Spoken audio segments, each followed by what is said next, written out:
Welcome Disc Golf World, my name is Kevin Jones and joining me today is Luke Humphries.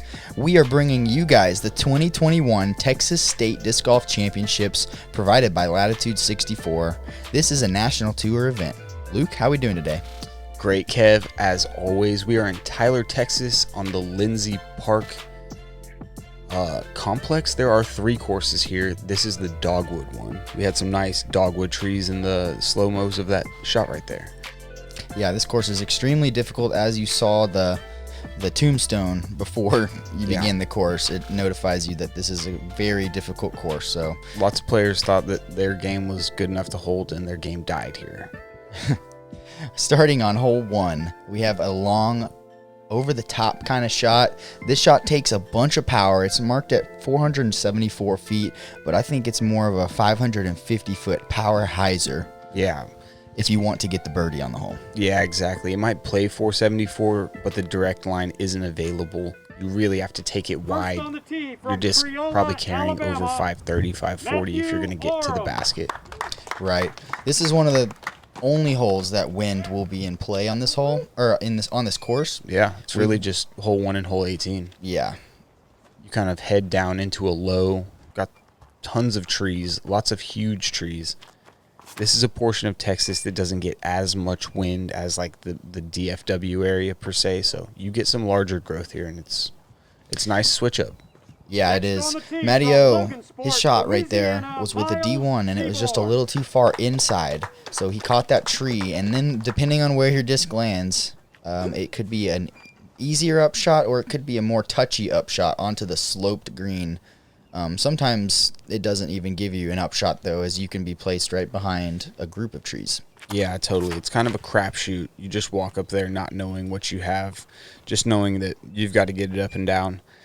Getting a 4 on this hole is not really the way you want to start, and getting a 2 is pretty tricky. One of the harder holes to 2, if not the hardest on the course. A man with the power sitting next to me, Kevin Jones. What are you ripping on here, Kev? I've got my most overstable D2 here, so I throw the D2 when I need that glide for the distance, but this is my overstable one, so I can torque it really hard. Dude, that is a spicy shirt that you are wearing right there. Thank you. Okay, a little bit lower route. I like that. Shirt is from Legit Disc Golf, one of my sponsors. What? That's on the green. Wow. And so the end of that flight, I mean, it has to get lucky through the trees. That's just kind of, unfortunately, the shot that you have to play. In my case, I did get lucky through the trees and put it at 20 feet. My goodness. Did you know how good it was out of the hand? No, not really. And then walking up to the hole, one of the GK guys told me it was real close.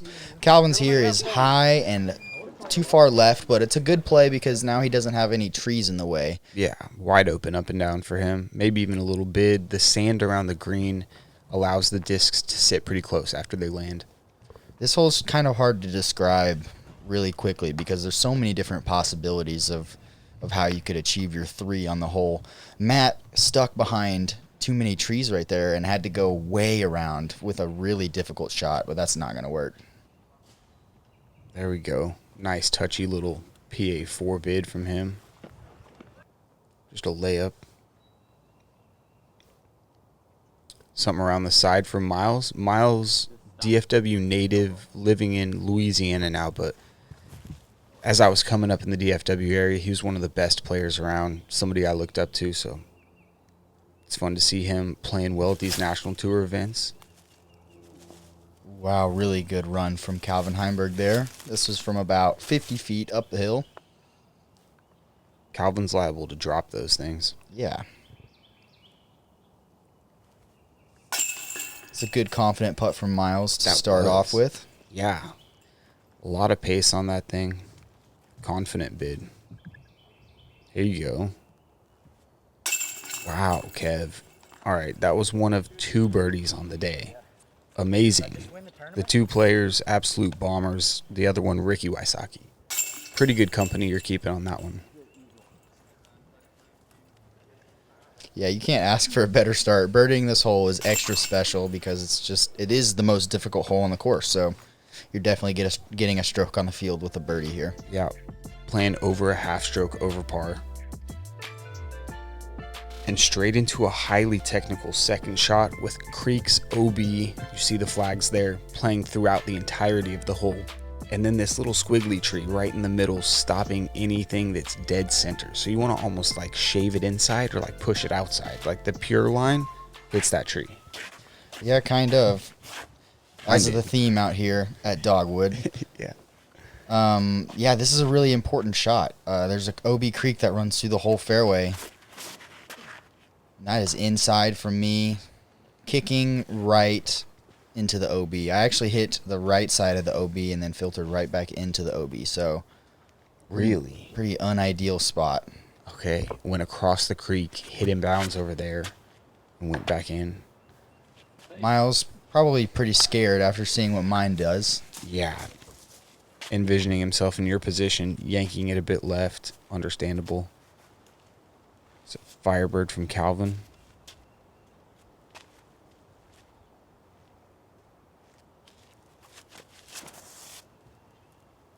This looks great. That's exactly what you want it to look like. Oh, yeah.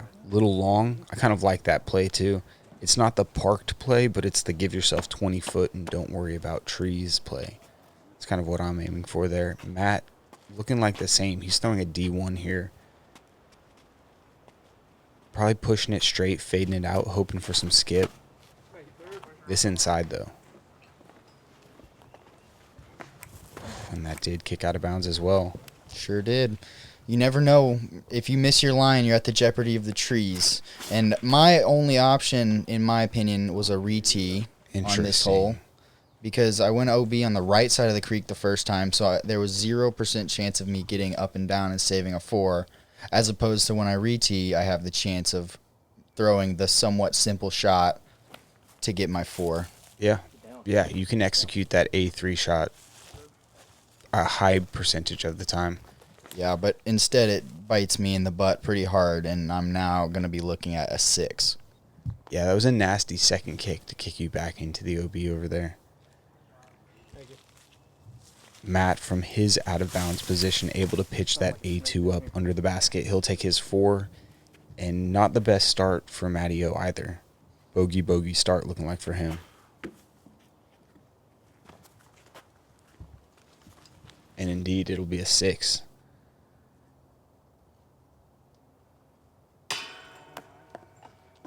Calvin with the low start on his putt. That's very surprising.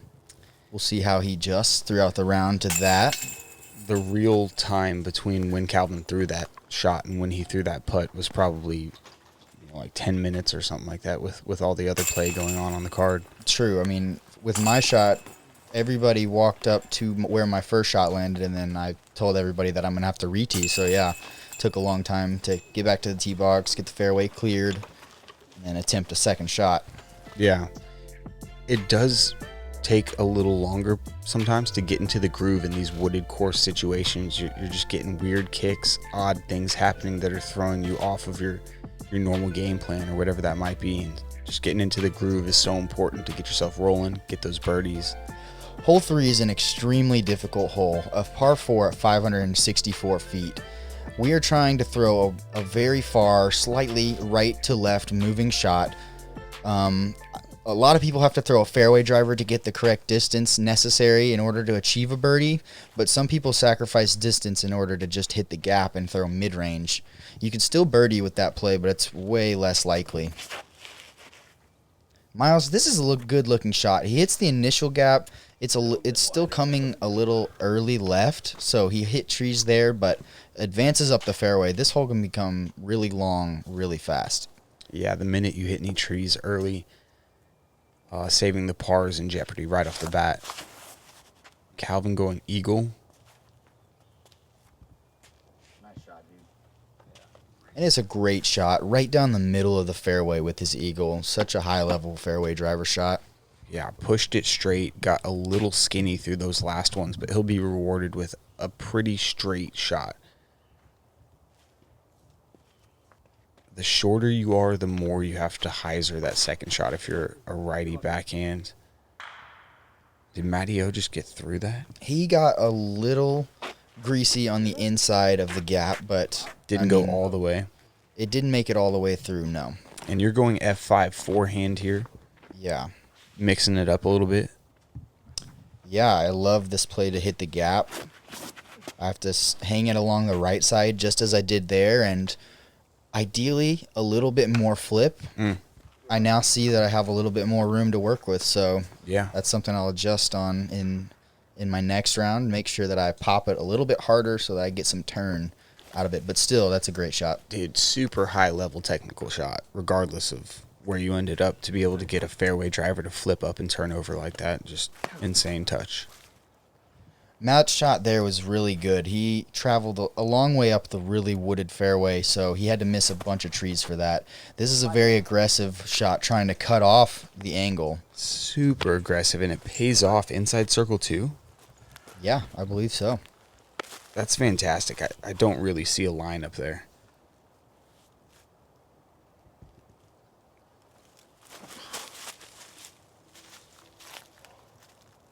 My play right there was an A3 on a forehand flex line, so hitting it just a little above flat, slight anhyzer, and letting it cruise down the gap. I played that because I didn't have any room to use my feet.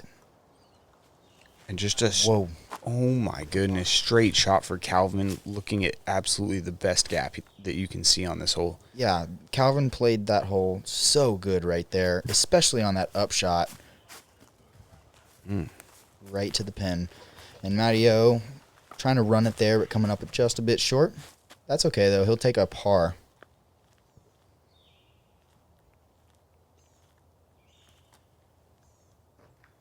From just inside circle 2. Just a little bit weak from Miles. Good vid, though. His putting is looking solid. Just first 3 holes, something I've noticed. That's a great putt from you. So you've got 2 birdies in the first 3 holes. I mean, that's positive. For sure. For sure. A little unlucky on the second. Tons of gaps to hit and stuff. You can't get down on yourself in that type of situation. You got. No, getting this hole feels like an extra birdie, and then the next hole is a lot more gettable. So if I get that one, I'll be back to even. Yeah, totally. This hole is played as a par 5 in previous years in the Piney Woods Open. It's been an A tier for the past 2 years. Calvin just the easy birdie, nearly throwing in for 2. Unimaginable that somebody could 2 that hole. Right. That would be a crazy 2. Hole 4, par 4, 474 feet. This is a very short 2-shot hole. Yeah. So the first shot is going to be a high sidearm to somewhere in this area where you're going to be approaching through this gap on the second shot. Sometimes you have a backhand putter line. Sometimes you have a forehand A3 line. Yeah, it's pretty hard to get aggressive off this tee shot.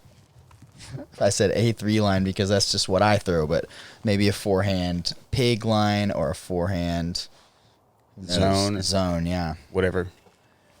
Yeah, so this is basically what you're doing, throwing 260, 270 to a landing position and then doing it again. Like you said, it's a 2-shot hole. A lot of times when we're flying down with the drone, I like to use trees as markers of what we're trying to aim for, but there's so many trees here that it's really hard to describe what we're doing. Yeah, it's a line that you're looking at through the woods, trying to create in your mind and then recreate with your disc. Yeah, so mine was a little bit low and long there, so I'm going to be faced with a forehand line most likely. As opposed to when you saw it off, you'd be faced with like a backhand turnover line. This one's well early, but carries forward, and he's actually going to be looking pretty straight down the gap. Dead center.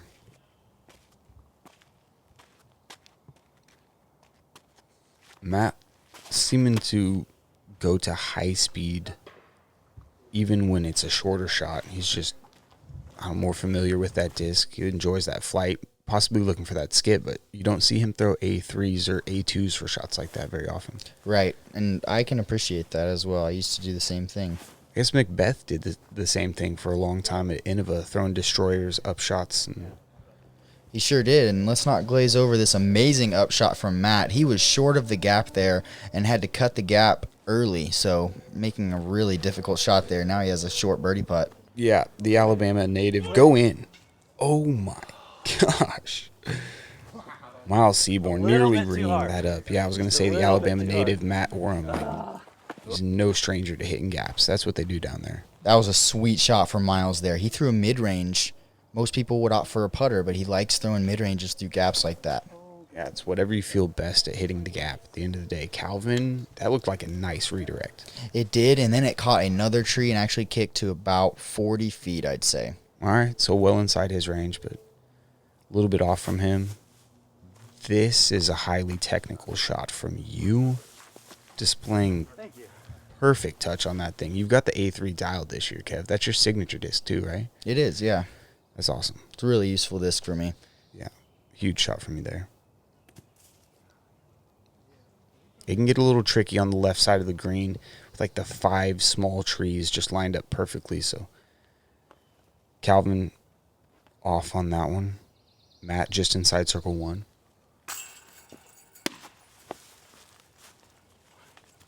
Just a bit short. Such a unique putt from Matt. Yeah, he's like one of the only people that putts like that.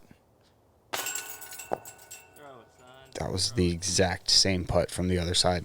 Both of them a little weak, low left, chains, rim, blah. Picking up a stroke on your group. One of the easier par 4s that you're going to face at the end of the day. It doesn't take 2 shots that are that difficult to throw. Anybody can string together a 260-foot forehand and a straight 260-foot backhand, but committing to it and pulling it off in a national tour, not that easy. Right. You've plenty of opportunities here to do that, though, so it's nice to streak them together. Yeah, headed to one of the hardest holes on the course, but let's grab a leaderboard update. Jeremy Colling and Casey White already in the clubhouse at 10 under par. That's flaming for out here. That is super hot golf, kit. That's really good shooting. I mean, let's be honest. 3 of those, and you're looking at a national tour win.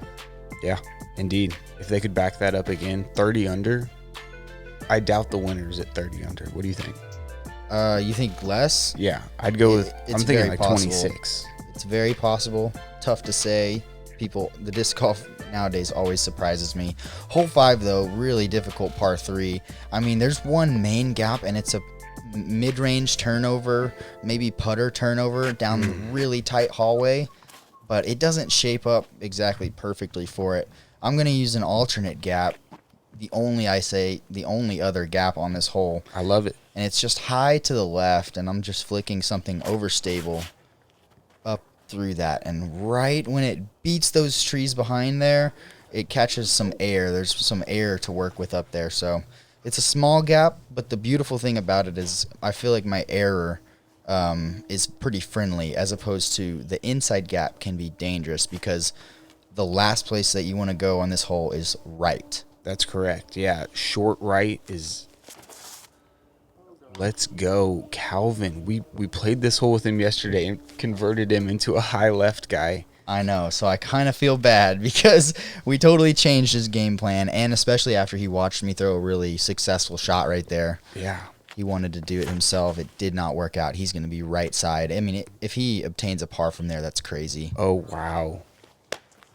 Last tree to miss, or that was parked just outside circle 2. Maybe 45 feet from Miles, but a fantastic result. He showed us exactly how that shot is played. You can't do anything more than what he did there. He just has to get lucky through the last part, and he didn't that time. But easy 3. Matt looking to do the same, but maybe a little early. Whoa, catches a tree.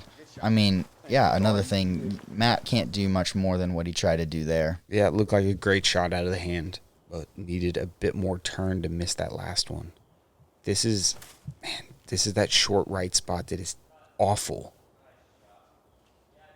Anything right is awful. You have to be almost basket high to not be blocked off from getting up and down. Calvin throws a miraculous shot there. It was a stable destroyer on like a forehand roller line.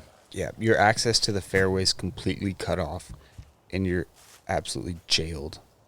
So they're laying up because behind the basket there is a ditch. You go in there and you'll be like below the basket, but really you won't be that far from the basket. You won't be any more than 15 feet. So I decided to run this one. And it did look like it rolled. It didn't roll, though. I got a Nice reaction on the ground. Easy 3 for myself. Calvin, though, look at this. That's a great angle. Ooh. Wow, but still, to have a putt, and especially from long after that drive. Yeah, that's terrific. Nice par from you.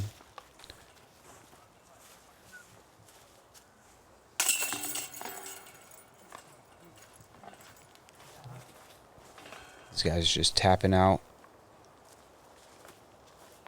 Yeah, so we'll see 1 bogey and 3 pars there. That's a really hard to get birdie. At Dynamic Discs, we offer And affordable easy to custom get stamping bogey. to help your company, club, event, or tour stand out from the rest. We can use your own design, or we'll work with you to design a stamp that captures the tone of your event. We'll get your discs stamped quickly and on their way within 3 weeks. If you're ordering for an event, you may qualify for one of our sponsorship tiers as well. Discs are listed at our best pricing with a minimum 50 disc order with a 10 disc minimum per mold. We have junior and mini discs available as well. For all the information you need, head over to dynamicdiscs.com or email custom@dynamicdiscs.com. And we're back to hole 6, par 3, 243 feet. There's OB. It's right here that you have to clear. It's a ditch, and it runs in front of the basket and also on the left side of the basket. So if you were to kick left, it's very likely that you'll be in the OB ditch. It's pretty much just a straight putter shot. This one is definitely one of the easier holes on the course. Yeah, after the holes you've just played, you're licking your chops when you step up to this thing.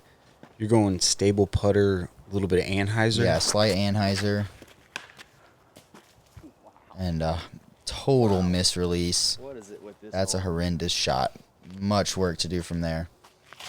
Yeah, not out of bounds, though, so a par can still be saved. Yeah, still could get over the creek and save par from there. Turn a bit. Almost everything that hits that tree kicks out of bounds. It's just on the other side of the creek, though, so he will get to take it from that side, but he'll be below the playing surface, making his putt pretty tricky. Yeah, really hard putt from there. It's going to be outside of 60 feet as well. Just a horrible result. Come on.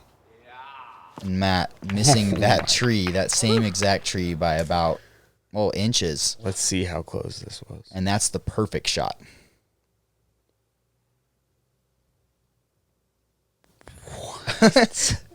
That's amazing. So close to the tree. It became one with the tree for pretty moments. Perfect angle for that slow-mo. Yeah, Matt going mid-range there, M2, throwing it beautifully. Rhino from Calvin, looking to see a little Anheuser out of his hand. He's really good at this shot.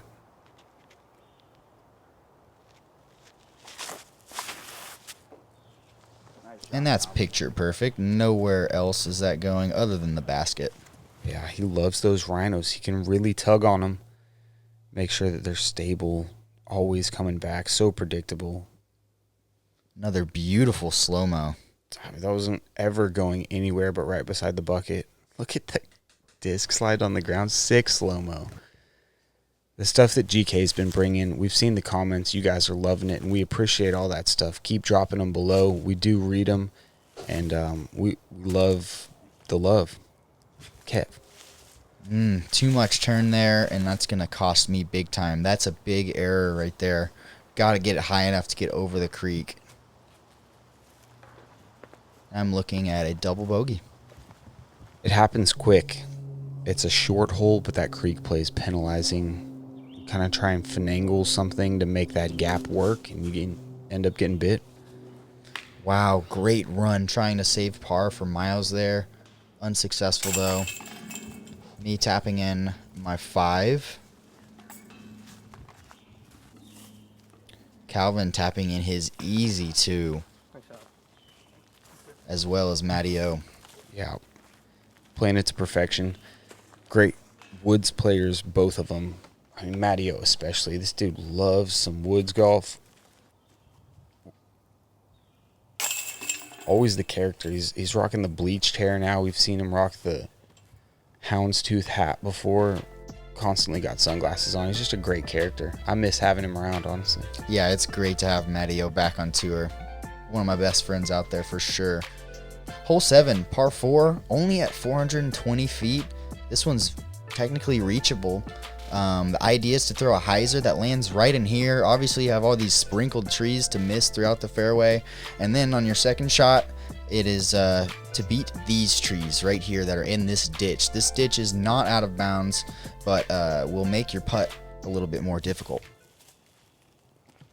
Yeah, we see most players going with a righty backhand. The aggressive line, though, a high turned over forehand with something understable enough to hold the turn. Matt is hanging it a little bit wide there, and he will catch the backside of the fairway.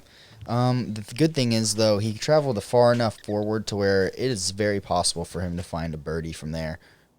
Yeah, birdie's in play if you, 150 feet off the tee is really all you need without a crazy kick, and birdie is still in play if you can, scramble yourself up there, hit a putt. Exactly. And Good Calvin shot from Calvin. throws a great shot right there. It's about as good as you can do. So ideally you go with something less stable with more hyzer here. Is that right? Yeah, exactly right. Because if you throw overstable, it's going to try to get to the ground a little bit faster. But if you throw less stable, it will glide and carry to the left further. I am going aggressive here. Curious to see what this does. All right, so I did not turn it over near enough there. Probably need to pop it a little bit harder, but I still got way up the fairway, and I'm on the backside, so I could get a 3, but it's going to be tricky. Really scramble. Got to really scramble good from over there. Super high shot from Matt, getting himself right about circle's edge. That's the nice thing about Dogwood here at Lindsay Park. These trees are mature, and the ceilings on them, oh no, mistake there from Miles, but we're able to play 40-foot high shots in these woods. Yeah, Miles lie there. He was having to go through a really small gap. He's going through the same gap now that he's a little bit closer to. Wow, high-level sidearm from him there. Yeah, mid-range of some sort. Something super glidey. Sure was. Technical. Calvin is going to try to skip it around the trees right here with a Firebird. And a And little strong. He does it great. Oh, he did it really good there. Throwing a fast disc on a short shot like that. Interesting. All right, so this is a tricky look for you. So I pretty much tried to throw that disc just vertical. So that it was a knife going through the trees? Yeah. I mean, there was like a gap, a really high gap in between me and the basket, so I tried to just put the disc vertical and through that gap. Nice putt from Matt. And really good creativity from you to even see that gap and to think through the shot, create the line, and then manifest it. Yeah, it was a tough one. Matty doing good there to secure a birdie as well with the not so great drive. No, that's exactly what we're talking about. He got far enough up the fairway. He was able to use that super high ceiling. I mean, he threw that hyzer so high. Yeah. Miles there. One errant shot, but still was able to recover par, so not much damage done to him there. Even though this hole plays probably on the easier side, still good to recover par with hitting a tree right in front of you. Yeah, for sure. 3 under from you guys there. Calvin making that hole look as easy as you can. Yes. Now, very daunting, hole 8. This hole is it's one of the first holes of the round where we have a serious backup on because of the difficulty of the hole. Ideally, I'd say probably a forehand flex. That flexes, starts off to the right, flexes back to the left, and then back right here at the end of the gap. But you also see very successful lines with backhands. They just have to come in a little bit early. It's just tough to shape the shot on this hole. It's 400 feet. Discs don't really fly backhand like that very easily. No, not unless they're super flippy. This looks like a great line, though. What's going to happen here? Oh, my gosh. Skips right beside the circle 2 edge and is parked. Yes, sir. You're kidding me. The backhand does not get thrown better than that. No, I mean, he's using the right side of the fairway there. I'd say great game plan from Matt. I mean, it's not the most open gap that there is, but it's definitely a gap with a lot of air.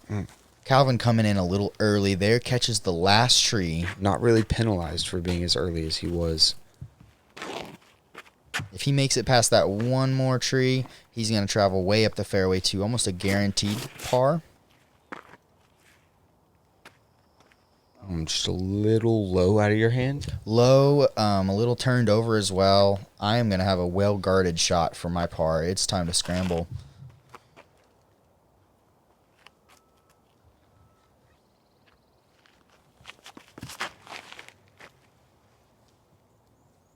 Backhand out of Miles.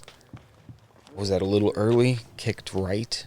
I believe, I am actually not sure. I think it carried a little far straight and then took a rough kick to the right. He actually has the toughest lie of all of us. A lot of trees in between him and the basket. This is a run. Yeah, you've got a little backstop. How about that from Calvin? That was a great shot. I think that was maybe Eagle or Firebird. Wow. Tricky from you as well.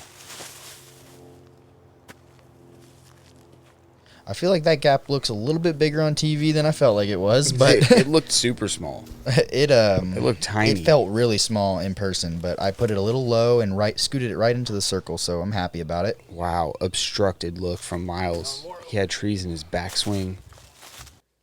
Yeah, that was a very difficult shot in order to get par, and now he is about 100 feet away. Yeah, just laying that thing up, taking your bogey.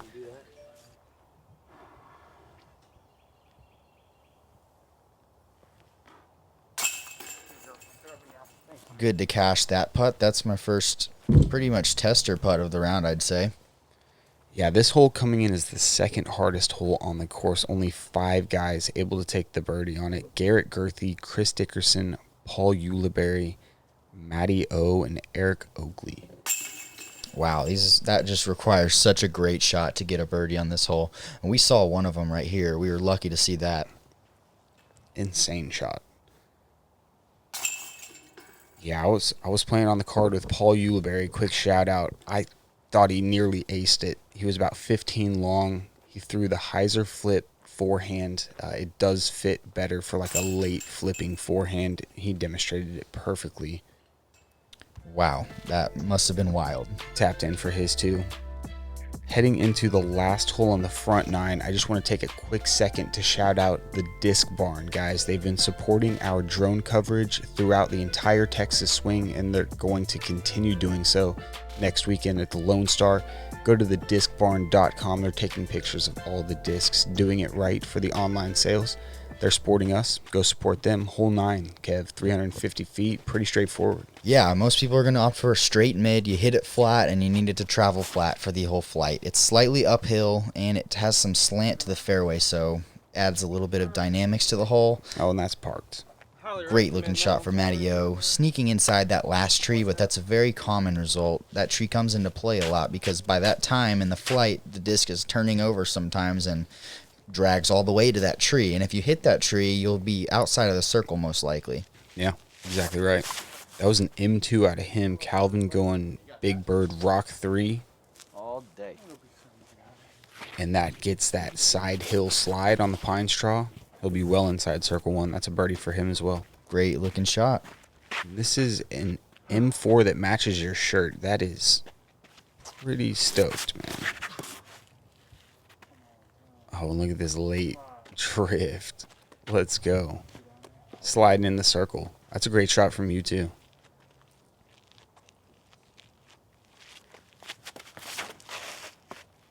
That was ripped. Lots of juice on that shot. A little bit long left. Slightly obstructed putt. Wow. We'll see what he's dealt there. That was a smash. That was a mid-range from him, was it not? Yeah, it was. He put the heat on that one. Nice putt from you, getting it to stay. That's a good one. Get you back to even. For sure. It's a great feeling to get back to even. Yeah, deep breath. Now you can move forward. More than slightly obstructed putt from Miles here. Man. He threw a better shot than that. I think he kind of got a little unlucky with that. Tap in for Calvin, even closer for Matty O. Front 9, definitely harder than the back 9, though.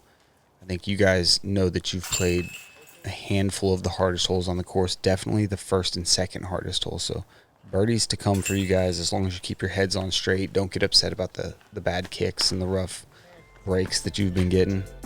Yeah, this course is a grind, and I will take a quick second to shout out, actually, on hole 2, we had an ace that we forgot to mention, Kevin Kiefer. Sweet ace. Sick, man. And then finished out his round well. Props to that. Only ace so far, so he's taking home the ace pot. So far, so good. That would be awesome. Yeah, Matty O, slow start, 4 in a row to finish on the card. Jumping himself into contention as we see James Conrad playing some good golf, as well as Matt Bell. He's known for winning a national tour at Delaware, super wooded course up there. He's doing basically the same here. Look for him to finish strong. And then Kevin Kiefer, there you are, right there. Ace and a couple more birdies. Yeah, I'd say Matt Bell's a great pick for this weekend. He plays really good on courses like this, tight, slipping lines through the trees. He finds it so much fun. And then just banging putts. That dude doesn't miss. Yeah, I'd say after about 9 holes, 4 down, 3 down, 4 down, you're feeling very good, feeling like you can really attack the course on the back 9. So yeah, you set yourself up nicely. Kev, it's been an honor. Yeah, it's been fun. We look forward to seeing you guys on the back 9.